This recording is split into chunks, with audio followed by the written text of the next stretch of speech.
Hi everyone, back to me again. My name is Tirza Marina Claudia dan sekarang saya bakal membahas tentang materi 11 yaitu tentang peralihan hak atas tanah primer. Kalau sebelumnya di materi yang 9 yang sekunder, kali ini yang primer. Oke, so peralihan hak atas tanah didasarkan pada peraturan nomor 10 tahun 1961 yang saat ini sudah diubah menjadi PP nomor 24 tahun 97 tentang pendaftaran tanah. Dan dalam pasal 37 ayat 1 PP nomor 24 tahun 97 disebutkan bahwa pemindahan hak atas tanah dan hak milik atas satuan rumah susun melalui jual beli, tukar menukar, hibah, pemasukan dalam perusahaan dan perbuatan hukum pemindahan hak lainnya, kecuali pemindahan hak melalui lelang hanya dapat didaftarkan jika dibuktikan dengan akta yang dibuat oleh PPAT yang berwenang menurut ketentuan peraturan perundang-undangan yang berlaku. Nah, PP nomor 24 tahun 97 ini membagi peralihan hak atas tanah dalam bentuk yaitu pemindahan hak dengan lelang, peralihan hak karena pewarisan hak, peralihan hak karena penggabungan atau peleburan perseroan atau koperasi pembebanan hak, dan ada dua cara juga peralihan hak atas tanah yaitu beralih dan dialihkan. Beralih menunjukkan berpindahnya hak atas tanah tanpa ada perbuatan hukum yang dilakukan oleh pemiliknya, misalnya melalui pewarisan. Nah, sedangkan kalau dialihkan itu menunjuk pada berpindahnya hak atas tanah melalui perbuatan hukum yang dilakukan pemiliknya, misalnya melalui jual beli. Cuma kita di sini nggak membahas jual beli, tapi yang pertama kali kita akan bahas adalah pemasukan tanah. Peralihan hak tanah melalui pemasukan tanah dan bangunan menjadi setoran modal perseroan atau melalui yang disebut kita bilang adalah namanya inbreng. Inbreng adalah istilah dari bahasa Belanda yang berarti penyetoran modal yang dilakukan tidak dalam bentuk uang tunai melainkan dalam bentuk barang atau harta. Jadi sebenarnya perusahaan itu pemasukannya itu nggak melulu tentang uang, tapi juga bisa melalui tanah. Nah, ini yang akan kita bahas kali ini.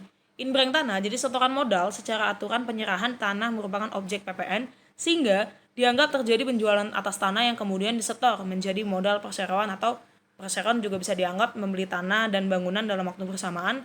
Ada setoran modal juga dari salah satu pemegang saham. Jadi, pemegang saham ingin menyertakan aset non-tunainya ke dalam perusahaan sebagai bentuk investasinya. Nah, proses penyertaan aset non-tunai ini disebut juga dengan inbreng yang bisa berupa tanah dan bangunan atau hak milik, HGB dan HGU, maupun hak milik atas satuan rumah susun juga. Nah, proses penyertaan atas modal dalam bentuk non-tunai disebut dengan inbreng ini tentu aja harus memperhatikan dari banyak segi peraturan, termasuk untuk keperluan perpajakan. Karena aset yang disertakan sebagai modal bukan dalam bentuk tunai atau uang ini harus dinilai juga oleh si jasa penilai supaya si jasa penilai ini dia tuh pengen tahu nih apakah si tanah bangunan ini sesuai dengan kondisi nilai pasar dan sehingga akhirnya nilai dari tanah itu atau satuan rumah susun itu bisa ditaksir dengan kondisi pasar yang saat ini atau saat itu terjadi. Nah, cara proses inbreng karena penyertaan modal atas tanah maupun rumah susun ini harus sah dan legal di mata hukum dengan memasukkan tanah dan bangunan maupun rumah susun sebagai penyertaan modal perusahaan itu, artinya aset pribadi tersebut sudah menjadi sepenuhnya kekayaan milik si perusahaan. Nah, penyertaan modal tunai ini bisa disertakan bersama dengan kita melakukan pendirian perusahaan tetapi dalam hal PT masih dalam proses pengesahan, bisa juga ditanyakan ke notarisnya sudah sampai di mana proses pendaftarannya pada sistem administrasi Badan Hukum dan Kemkumham, dan jika sudah dalam posisi tidak keberatan menteri, sebaiknya menunggu surat keputusan menteri keluar dan baru dilakukan RUPS atau rapat usaha pemegang saham untuk mengubah anggaran dasar dan pelaksanaan inbreng atas aset-aset yang dimaksudkan. Karena jika dilakukan di tengah jalan akan menghambat proses surat keputusan menteri, namun jika masih dalam proses entry atau input data di AN1 ini, bisa dilakukan permohonan pembuatan akta atau perubahan atau perbaikan yang mengubah tentang setoran modal yang dimaksud tadi. Nah, tetapi jika penyertaan modal perusahaan non ini setelah perusahaan didirikan dan telah beroperasi, maka kita atau Anda harus melakukan penambahan modal ini melalui mekanisme rapat umum pemegang saham atau RUPS luar biasa seperti yang sudah diatur jelas di dalam Undang-Undang Nomor 42 Tahun 2007 tentang PT di dalam pasal 41 ayat 1. Sedangkan untuk peralihan hak pemasukan atas tanah dan bangunan maupun rumah susun dalam perusahaan ini juga diatur dalam beberapa peraturan di dalam Undang-Undang Nomor 5 Tahun 60 tentang Undang-Undang Pokok Agraria ada juga diatur di dalam Peraturan Kepala BPN RI Nomor 1 Tahun 2010 dan banyak berbagai peraturan lainnya. Penyertaan aset non tunai dalam PT ini juga harus dilakukan dalam sistem rapat RUPS luar biasa tadi, yang juga dibuat akta notaris, lalu dilaporkan ke Kemkumham, dan perubahan modal karena masukan tanah dan bangunan tersebut menjadi modal PT, yang akhirnya nanti dilaksanakan ditandatangani akta pemasukan di hadapan PPAT. Juga harus menyelesaikan urusan yang lainnya terkait dengan perpajakan aset tanah dan bangunan maupun rumah susun tersebut. Nah, after that atau setelah itu juga dilakukan pendaftaran tanah, pemeliharaan data untuk melakukan balik nama hak atas tanah dan bangunan maupun rumah susun tersebut menjadi nama PT atau perseroan terbatas. PT ini kan merupakan persekutuan modal di mana harta PT terpisah dari harta pribadi pemegang saham sebagaimana dimaksud dijelaskan di dalam pasal 34 Undang-Undang PT itu nomor 40 tahun 2007. Para pendiri atau calon pemegang saham PT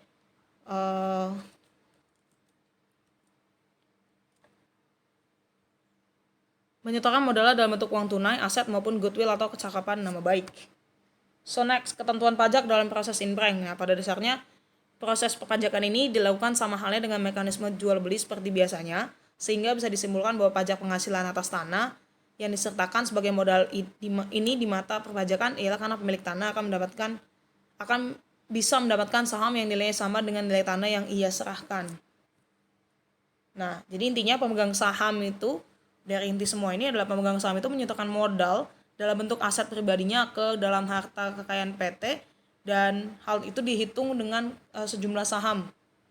Maka hal tersebut harus dihitungkan dengan sejumlah saham dan perbuatan hukum yang dimaksudkan adalah imbranch, dan atas setoran berupa aset tersebut selanjutnya harus dilakukan balik nama. Jadi yang tadinya yang punya itu pemegang saham akhirnya berubah menjadi atas nama PT atau si perusahaan yang dia ingin masukin modal itu. Nah, kita masuk ke peralihan hak primer yang melalui waris. So, kita tahu kalau waris itu ya ada yang harus ada yang mati atau melalui kematian. Jika seseorang meninggal atau mati, maka segala hak dan kewajibannya beralih kepada ahli warisnya. Jadi di sini timbul kepemilikan bersama para ahli waris terhadap harta kekayaan yang ditinggalkan pewaris, termasuk pemilikan bersama atas tanah yang ditinggalkan si pewaris tanpa dikehendaki oleh ahli waris karena terjadi dengan terjadinya peristiwa hukum yang berupa kematian si pewaris. Jadi itu merupakan peralihan hak atas tanah karena peristiwa hukum, bukan suatu perbuatan hukum. Hal ini sebenarnya sudah dijelaskan kalau memang sudah mengambil hukum perdata. Dan sesuai ketentuan hukum waris, apabila seorang pewaris meninggal dunia, maka segala hak dan kewajibannya di bidang hukum harta kekayaan akan beralih kepada ahli waris. Hal ini disebut juga dengan asas saisin, sebagaimana ditentukan dalam pasal 833 KUH Perdata. Jadi dengan demikian, dengan meninggalnya seseorang, segala harta kekayaan seseorang yang meninggal dunia beralih menjadi hak milik dan para ahli waris yang ditinggalkannya. Asas umum ini hanya dapat dikesampingkan apabila pewaris pada saat meninggalnya meninggalkan surat wasiat. Nah, untuk membuktikan siapa yang menjadi ahli waris, pewaris itu harus membuat yang namanya surat keterangan waris atau akta keterangan sebagai ahli waris. Pasal 20 ayat 2 UU nomor 5 tahun 60 tentang pokok-pokok agraria atau UPA, hak milik atas tanah dapat beralih dan dialihkan kepada pihak lain jika penerima warisan terdiri dari satu orang. Mendaftarkan peralihan hak tersebut dilakukan pada orang tersebut berdasarkan surat tanda bukti sebagai ahli waris. Nah, ini ada proses untuk mendaftarkan tanah atau pemeliharaan data karena peralihan hak melalui waris sehingga bisa balik nama menjadi sertifikat. Yang pertama buat surat kematian dulu, dibuat di kelurahan, tetapi kalau memang perkawinan di catatan sipil ya dibuat oleh Dukcapil yang ada di tingkat kabupaten atau kota. Dan membuat surat tanda bukti ahli waris bisa ke notaris, tetapi jika letak tanah di desa cukup, tapi kalau memang nggak ada notaris atau nggak, maksudnya letak tanahnya ini masih di desa belum di perkotaan, ya surat keterangan waris bisa diperoleh melalui kelurahan supaya dapat didaftarkan ke kantor pertanahan atau BPN. Nah, yang ketiga harus bayar pajak atau bea perolehan hak atas tanah dengan bangunan karena pewarisan atau BPHTB waris, dan juga ada PBB 10 tahun ke belakang. Jadi PBB yang masih ada tunggakan harus dibayarkan terlebih dahulu, Lalu ada membalik nama sertifikat ke seluruh ahli waris, dan jika ahli waris lebih dari satu orang maka membuat akta pembagian harta bersamanya di hadapan pejabat di hadapan PPAT, dan para ahli waris hendak mengakhiri pemilikan bersama yang terikat tersebut, maka mereka dapat melakukan pemisahan dan pembagian warisan dengan membuat akta pemisahan dan pembagian waris. Pembagian bersama yang terjadi karena pewarisan adalah pemilikan bersama yang terikat atau gebonden met eigendom. Peralihan hak atas tanah primer ini melalui pembagian hak bersama. Nah, pembagian hak bersama ini bisa karena untuk membagi hak bersama karena waris atau dalam akta pemisahan, dan pembagian waris pembagian waris mereka dapat bersepakat untuk melakukan pembagian sebidang tanah tertentu hanya dibagikan kepada salah seorang ahli waris. Misalnya si B aja yang memperoleh tanah, jadi tanah tersebut dibagikan kepada dua orang ahli waris dengan menyebutkan secara tegas bagiannya mereka masing-masing. Ahli waris atau para ahli waris yang memperoleh hak atas tanah tersebut bukan berasal dari ahli waris lainnya, tetapi langsung dari si pewaris. Demikian juga sebagaimana dinyatakan dalam pasal 1083 KUH Perdata, perolehan hak tersebut bukan terjadi mulai saat dibuatnya akta tersebut, tetapi terjadi terhitung sejak meninggalnya si pewaris. Pemisahan dan pembagian dalam pemilikan bersama yang terikat ini bersifat deklaratif dan mempunyai daya berlaku surut.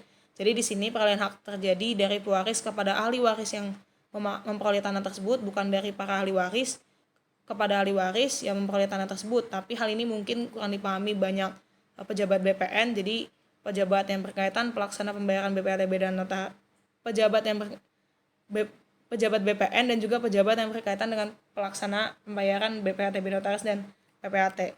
Nah, dari pengertian yang tadi udah saya jelaskan sebelumnya, bahwa kita bisa lihat bahwa hakikat pemisahan dan pembagian hak bersama yang berasal dari warisan jelas, dan bahwa pemisahan dan bagian hak bersama ini berasal dari warisan tersebut, bukan merupakan objek pajak BPATB. Dalam hal tersebut tidak boleh beralih hak dari ahli waris kepada ahli waris, tapi memang dari pewaris ke si ahli waris langsung.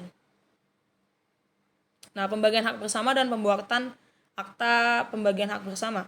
Akta HPHB adalah akta yang dibuat untuk melakukan pembagian hak bersama milik beberapa pemegang hak. Dengan dilakukannya pembuatan akta APHB, maka terjadi peralihan hak salah seorang atau beberapa orang di antara pemegang hak bersama tersebut kepada salah seorang atau beberapa orang lainnya dari para pemegang hak bersama yang bersangkutan. Dengan dibuatnya akta APHB ini, jelas ada pemisahan atau pembagian yang dilakukan berdasarkan APHB yang merupakan objek BPHTB sebagaimana dimaksud dalam pasal 85 ayat 2A angka 7 Undang-Undang Nomor 28 tahun 2009, dan itu juga dimaksud bahwa karena terutang BPHTB yang belum harus dilunasi sebelum dibuatnya akta APHB tersebut. Di dalam perolehan hak karena pewarisan, pembuatan APHB yang dilakukan jika sertifikat tanah hak bersama tersebut telah balik nama ke atas nama sesuai ahli waris, semua ahli waris, misalnya atas nama ABCD, terus tetapi ABC bermaksud menyerahkannya kepada si D, dan kemudian penyerahan ABC kepada D ini dikenakan PPH maupun BPHTB. Sebenarnya itu ini semua sudah dijelaskan oleh dosen pengampu itu Ibu Diana Napitupulu dengan skema garis yang memang ada. Ya misalkan memang ada kalau dari yang waris ya tadi sebelumnya, dan sampai nanti yang ke pembagian hak bersama karena memang ada ahli waris yang banyak. Nah, kali ini kita bakalan bahas tentang balik nama sertifikat tanah atas nama salah seorang ahli waris. Jika ternyata ahli waris mengendaki tanah yang ditinggalkan waris tersebut dibagikan kepada salah seorang ahli waris saja, misalnya BCDE sepakat bahwa tanah tersebut dibagikan kepada B aja, maka mereka dapat membuat akta pembagian waris yang dibuat dengan akta notaris maupun akta di bawah tangan. Selanjutnya berdasarkan surat keterangan waris dilengkapi akta pembagian waris tersebut, sertifikat tanah atas nama pewaris dapat langsung dibalik nama ke atas nama salah seorang ahli waris yaitu B.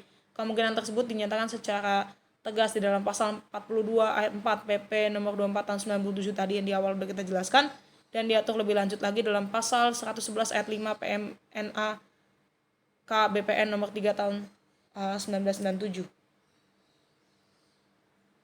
Terus gimana kalau seorang ahli waris itu memang ternyata adalah seorang warga negara asing atau WNA? Nah, jika salah satu ahli waris adalah WNA karena sebab apapun dari tanah dan tanah tersebut berstatus hak milik, maka hak milik HGU dan HGB, maka berlaku ketentuan pasal 21 ayat 3, 30 ayat 2 36 ayat 2 UU PA. Ahli waris tersebut berhak untuk mewarisi tanah tersebut, namun dalam jangka waktu 1 tahun wajib mengalihkan hak bagiannya kepada pihak yang lain yang memenuhi syarat. Menghadapi permasalahan ini, maka memang sebaiknya yang WNA tidak memperoleh bagian atas tanah tersebut, jadi tanah tersebut dibagikan ke ahli waris yang WNI, sehingga selanjutnya sertifikat tanah tersebut dibalik nama ke atas nama ahli waris yang WNI aja. Penyelesaian lain yang disarankan untuk ahli waris yang WNA membuat akta penolakan harta peninggalan dan penolakan yang dilakukan hanya semata-mata agar tanah warisan tersebut dapat dibalik nama ke atas nama ahli waris yang lain dan segera dapat dijual dan ahli waris yang WNA dapat menikmati warisan dari hasil penjualan tanah dan bangunan tersebut.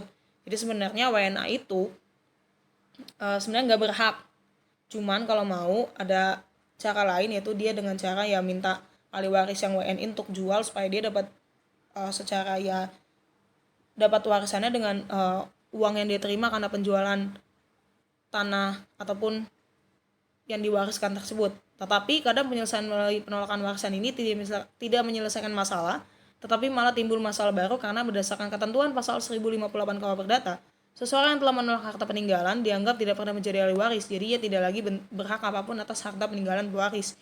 Ia tidak hanya tidak berhak atas tanah tersebut, akan tetapi juga tidak berhak atas harta pewaris yang lainnya. Inilah yang sering terjadi di dalam praktek, di mana ia menyangka bahwa ia hanya tidak berhak atas tanah yang bersangkutan, akan tetapi ia juga tidak berhak atas harta yang lainnya.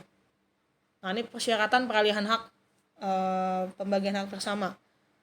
Pertama, formulir permohonan yang sudah diisi ditandatangani pemohon atau kuasanya cukup di atas materai, dan surat kuasa apabila dikuasakan, fotokopi identitas KTP seperti KTP KK dan kuasa apabila dikuasakan yang telah dicocokkan dengan aslinya oleh petugas loket, dan fotokopi akta pendirian dan pengesahan badan hukum yang telah dicocokkan dengan yang aslinya atau dilegalisir oleh petugas loket jika tanah dan bangunan tersebut pemiliknya adalah badan hukum, dan juga ada sertifikat asli dan juga akta pembagian hak bersama yang dibuat PPAT, dan juga izin pemindahan hak apabila di dalam sertifikat atau keputusannya dicantumkan tanda yang menyatakan bahwa hak tersebut hanya boleh dipindah tangankan jika telah diperoleh izin dari instansi yang berwenang, dan juga fotokopi SPPT PBB 10 tahun ke belakang dan telah dicocokkan dengan aslinya oleh petugas loket, penyerahan bukti SSB atau BPHTB dan bukti bayar uang pemasukan pada saat mendaftarkan hak, dan juga penyerahan bukti BPHTB dan bukti PPH untuk perolehan tanah yang lebih dari 60 juta rupiah, dan juga ada identitas diri jika memang itu milik perorangan.